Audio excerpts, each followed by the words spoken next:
जब बात आती है आधार कार्ड में खुद के नाम में करेक्शन करने की, तो सिचुएशन बदल जाती है, क्योंकि सरकार की तरफ से खुद के नाम में करेक्शन करने का जो प्रोसेस है थोड़ा सा कॉम्प्लिकेटेड कर दिया गया है। इस वीडियो के अंदर आपको लेटेस्ट तरीका दिखाऊंगा, क्या डॉक्यूमेंट आपको देने होते हैं, सारी इंफॉर्मेशन मिलने वाली है। सबसे पहले तो अपना जो ब्राउजर है वो आपको ओपन करना है और यहाँ पर आपको सर्च करना है माई आधार। तो हमारे सामने सरकार की जो ऑफिशियल वेबसाइट है आ जाएगी। इसका जो लिंक है हमने वीडियो के डिस्क्रिप्शन में भी दे रखा है, जहां से भी आप डायरेक्टली इस पोर्टल पर आ सकते हो। अब यहाँ पर इस पेज में नीचे की तरफ आना है, एक ऑप्शन यहाँ पर आपको दिखेगा बुक एंड अपॉइंटमेंट का। देखो, जब भी हम अपने आधार कार्ड के अंदर नाम में करेक्शन करते हैं, डेट ऑफ बर्थ में करेक्शन करते हैं या फिर जेंडर में करेक्शन करना, यानी कि आधार कार्ड के फ्रंट में जो भी इंफॉर्मेशन होती है, इवन फोटो आपको चेंज करना है, तो वो इंफॉर्मेशन हम इसी के माध्यम से कर पाते हैं। एड्रेस जब आप चेंज करते हो तो उसका तरीका डिफरेंट रहता है और नाम में करेक्शन करने का यही ऑप्शन है। तो हमने इसका सिलेक्शन किया है। अब हमारे सामने दो ऑप्शन आएंगे, एक तो है मोबाइल ओटीपी, दूसरा है ईमेल आईडी वाला। तो हम मोबाइल वाले ऑप्शन पे क्लिक करेंगे और इसके बाद में हमें अपना जो नाम है वो यहाँ पर दर्ज करना है और अपना जो मोबाइल नंबर है जो भी वर्तमान में है, ऐसा कोई जरूरी नहीं है कि पहले से आपके आधार से आपका मोबाइल नंबर लगा हुआ हो, नया नंबर भी आप दर्ज कर सकते हो। कैप्चा कोड सेम यहाँ पर आप दर्ज करोगे और इसके बाद में सेंड ओटीपी के ऑप्शन पे क्लिक करोगे। तो इस तरीके से जो भी नंबर आपने दर्ज किया होगा, इस पर वेरिफिकेशन क्लिक ओटीपी जाएगा, वो कोड आप यहाँ पर दर्ज करोगे और इस तरीके से लॉगिन हो जाओगे। अब लॉगिन होने के बाद में हमें यहाँ पर सेंटर अपॉइंटमेंट का एक ऑप्शन दिखेगा, तो हम इसी ऑप्शन पे क्लिक करेंगे। तो इसके बाद में हमारे सामने कुछ इस तरीके का इंटरफेस आएगा, जहां पर सबसे पहले तो आपको अपना जो एज ग्रुप है वो सेलेक्ट करने के लिए कहा जाएगा। तो यहाँ पर पहला ऑप्शन है 0 से 5 ईयर। तो अगर आपकी जो एज है इस ग्रुप के अंदर आती, कोई भी बच्चे का अगर इनरोलमेंट है, अपडेशन है, तो ये सेलेक्ट करोगे। इसी के साथ में 5 से 18 साल के बीच में अगर है तो ये ऑप्शन सेलेक्ट किया जाएगा।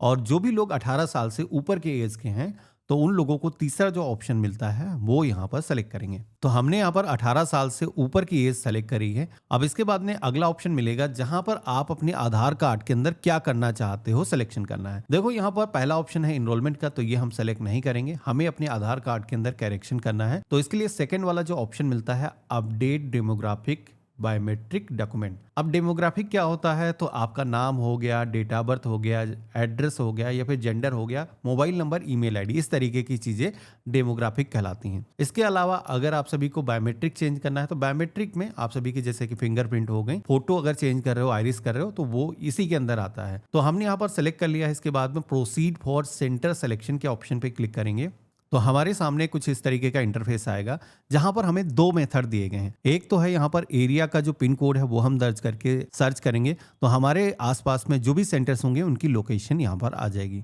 दूसरा है सर्च सेंटर नियर मी का, जिसमें कि आप यहाँ पर रेंज सेलेक्ट कर सकते हो कि हमारे एरिया के अंदर 20 किलोमीटर 50 किलोमीटर के अंदर जो भी सेंटर हैं वो आपको दिख जाएं। तो ये भी यहाँ पर ऑप्शन दिया गया है।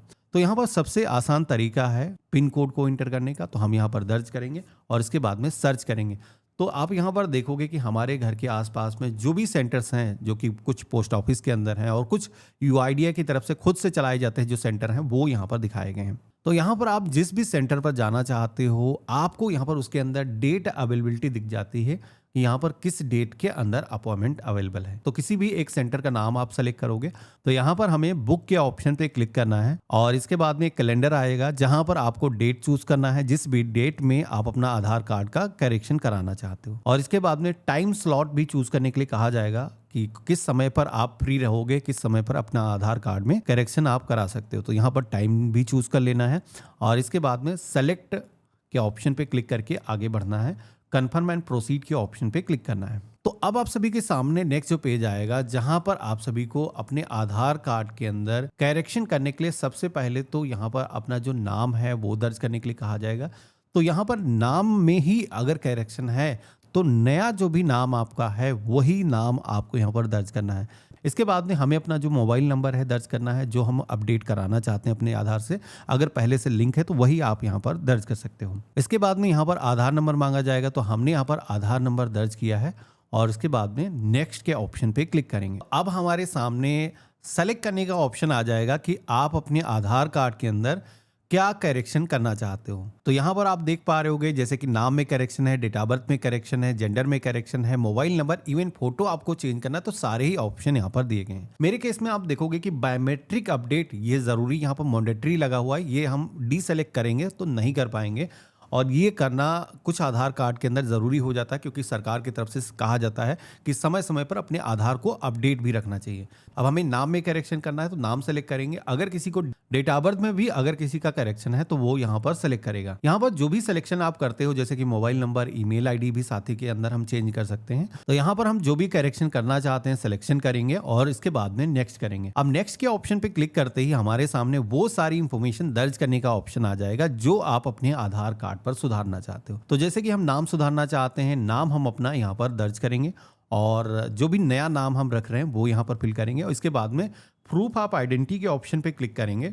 तो यहाँ पर इस नाम को लाने के लिए कौन सा डॉक्यूमेंट आप दे रहे हो, इसके अंदर बहुत सारे डॉक्यूमेंट के ऑप्शन दिए गए हैं। जैसे कि आप अपना वोटर आईडी कार्ड दे सकते हो, ड्राइविंग लाइसेंस हो गया, इसके अलावा पैन कार्ड आपका हो गया, पासपोर्ट अगर आपके पास में है वो आप यहाँ पर दे सकते हो। इसके अलावा किसान फोटो पासबुक हो गया, पेंशनर आईडी हो गया और इसके अलावा गजट नोटिफिकेशन का भी ऑप्शन यहाँ पर दिया गया है। तो जो भी आपके केस में डॉक्यूमेंट एप्लीकेबल है वो यहाँ पर इस लिस्ट में से सेलेक्ट करना होगा। अच्छा, नाम के अंदर जब भी आप करेक्शन करते हो तो एक चीज़ यहाँ पर बता देता हूँ। तो नाम को करेक्शन करने को दो कैटेगरी के अंदर हम डिवाइड कर सकते हैं।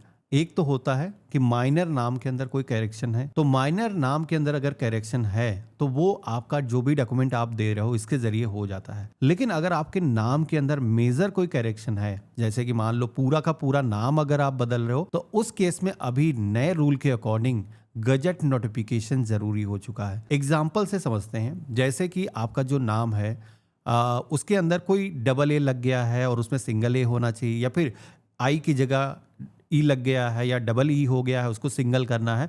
तो इस तरीके की जो माइनर इश्यूज हैं उनको आप फिक्स कर सकते हो। उसके लिए आपको गजट नोटिफिकेशन की ज़रूरत नहीं होती है। लेकिन अगर आपका जो नाम है पूरा का पूरा बदला जा रहा है तो उस केस में आपको गजट नोटिफिकेशन चाहिए होता है, जो कि दिल्ली से बनता है। उसकी एक सीडी भी बनती है, उसका एक अलग प्रोसेस है गजट नोटिफिकेशन से अगर करेक्शन करना है। और साथ ही में एक चीज़ और ध्यान रखनी है कि नाम में अगर आप करेक्शन कर रहे हो तो इसके अंदर करेक्शन करने की गवर्नमेंट ने लिमिटेशन लगा रखी है। नाम में पूरे लाइफ के अंदर केवल 2 बार करेक्शन किया जा सकता है। अगर तीसरी बार करेक्शन है तो उस केस में आप सभी को अप्रूवल लेना पड़ता है, जो यूआईडीआई के ऑफिस हैं वहां पर भी विजिट करने की जरूरत पड़ जाता है।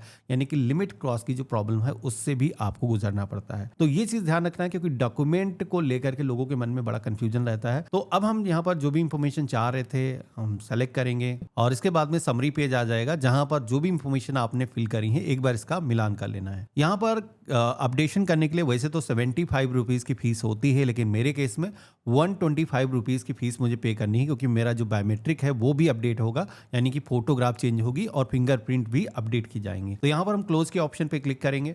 यहाँ पर ये जो फीस है हम सेंटर पर ही पेमेंट कर सकते हैं, ऑनलाइन हमें पेमेंट करने की ज़रूरत नहीं है।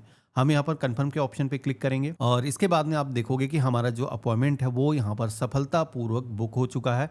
हमारे सामने अपॉइंटमेंट आईडी जनरेट होकर के आ चुकी है। अब यहाँ पर आप सभी का जो अपॉइंटमेंट है उसकी जो एक्नॉलेजमेंट स्लिप है वो अगर आपको डाउनलोड करना है, इस पर क्लिक करके आप इसे डाउनलोड कर सकते हो। इस पर आपका सेंटर मेंशन किया गया है, क्या क्या करेक्शन करने के लिए आपने सिलेक्शन किया है वो इन्फॉर्मेशन मेंशन करी गई है, और किस टाइम पर आपको आधार सेवा केंद्र पर विजिट करना है वो सारी इन्फॉर्मेशन यहाँ पर मेंशन करी गई है। अब देखो, जब आप अपॉइंटमेंट बुक करते हो तो अपॉइंटमेंट वाली डेट पर आपको जाना होता है आधार सेवा केंद्र पर, जहां पर आप सभी को जो भी दस्तावेज मैंने बताए थे, नाम में करेक्शन अगर आपका है तो वोटर आईडी कार्ड हो सकता है, पैन कार्ड हो सकता है, वो आपको लेके जाना है, ओरिजिनल कॉपी लेकर के जाना है और वहां पर आपका जो दस्तावेज है वो स्कैन किया जाएगा, अपडेट करके आपका जो ओरिजिनल डॉक्यूमेंट है वो आपको वापस कर दिया जाता है।